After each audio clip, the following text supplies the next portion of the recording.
clearly manifests the true democrat he is, adhering to the constitutional provision.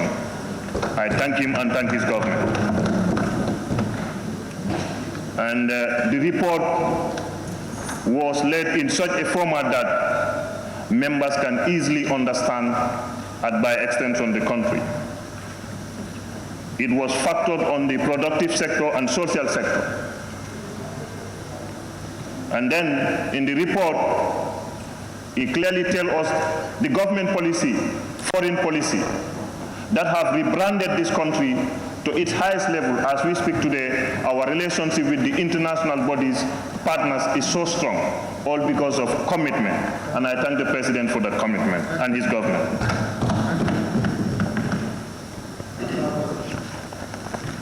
And coming to agriculture, I thank the Minister of Agriculture and the President.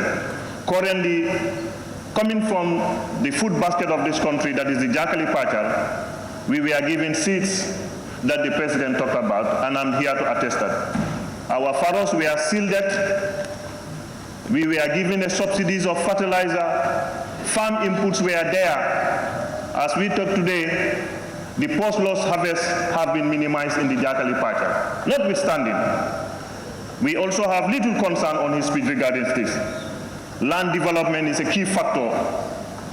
The farmers and cattle rearers are fighting in the Jakali Pachal area. There is no grazing point for animals. And then because the fire, the bushfire, the birds have all migrated to Jakali Pachal, plus the animal, they are all competing in the rice field.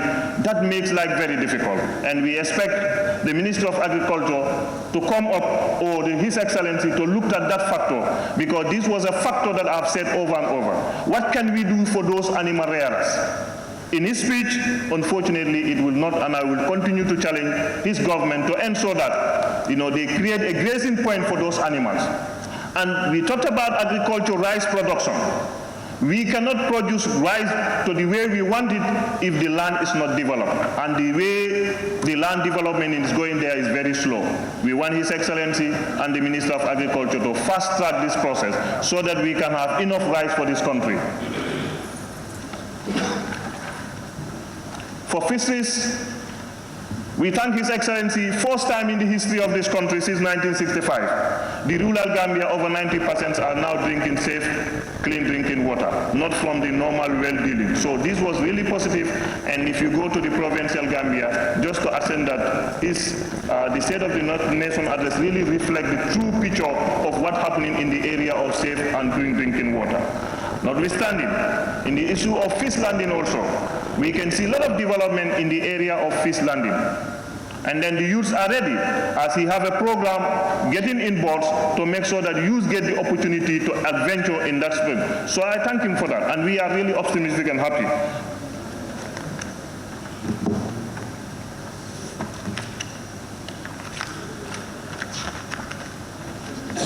Petroleum and energy. Our concern is the water division. It has been said in the other summer, and it's said again, we are trying to ensure that the Minister of Petroleum and Energy fast-track this process. If they have fast-track and divide the electric component and the water component, these are things that should be real by now. There is no time to delay some of these things. They were here, 2022, it was said, and it is said, but we are not seeing the action from the Ministry of Energy. And I'm urging the Ministry of Energy to ensure that this is expedited. That's what the Gambians need, and the President is committed in addressing what the Gambians need.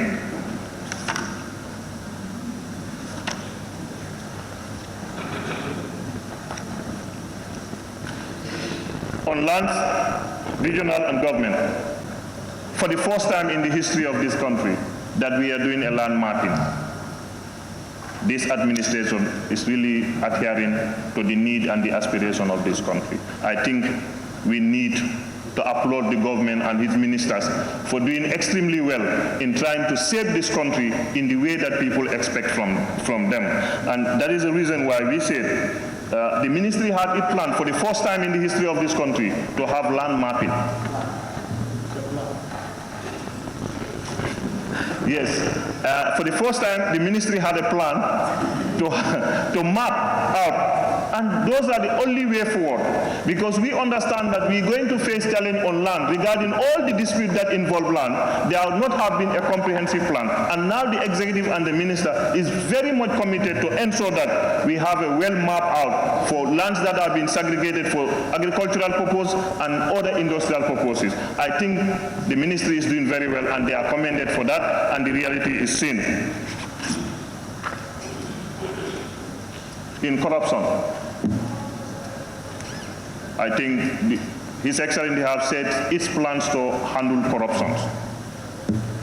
That's as a result, we also enacted the anti-corruption bill. But I'm urging the executive to expedite this as soon as possible. We need to address this corruption that is happening in this country. As a result, this refers me to digital economy.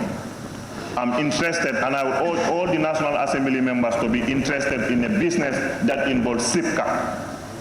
SIPCA is a business, it's an institute that has been rated as #1 corrupt company in this world. I've read an article in Ghana, and I don't expect that this country will ally itself to any company that is named as a corrupt company. And if the government is doing that, I'm taxing the Minister of Digital Economy, seated here, and I'm taxing the Vice President and also the Minister of Justice. That company was rated as a corrupt company. As a corrupt company, we are fighting corruption. We see no reason that we can have a business with a corrupt company. And we will follow the business, and I want the Assembly to really look into that business. That is a business that we have to look at. We cannot just sign agreement or business with people that are already rated in the world as criminal. I look at an article in Ghana. It really clears out that SIPCA have no space, and whosoever advising the president on that must come to this parliament and explain to us. And I'm writing a parliamentary question on that matter. I'm so concerned about that business. We have to be serious as a nation, and we must be committed to combat corruption from the latter. And those are practical things that we have to do. Information. I'm really happy, and all country know that the information sector have improved. We are making sure that the ministry is coming with robust plans to ensure that people are accountable the kind of information that are given, and the credibility, and not only that, but to ensure that journalists are trained, given the training capacity that need, so that they can be more professional, ethical, and giving out the best that they can give. That will not have bring anything in this country.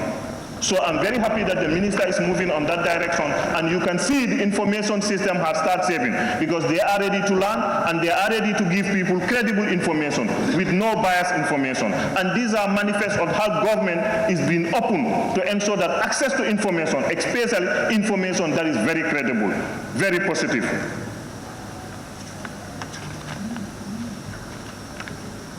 The public sector, the public service. I think the minister is here. With due respect, the country want to hear increment of salary. The country want to hear the increment of services. And then unfortunately, in this speech, I never hear about salary increment. And the country is crying. They need salary increment. They need salary increment in the civil sector. So we expect that the ministry will work as soon as possible to ensure that salary is being increased. We had a concern. People are crying. It needs to be restructured. The salaries need to be restructured, and that is for real. Some people, they're really suffering out of this, the current salary situation. And the president talked about security. You cannot do anything if you are not secure. And then we can see the layers of security reform that we are informed in this thing. And these are two manifests that the president's commitment in ensuring that we have a secured nation. And then we are ready and committed to ensure that anything that is related to security reform, we will support the president to ensure that we have a well-informed and secured country.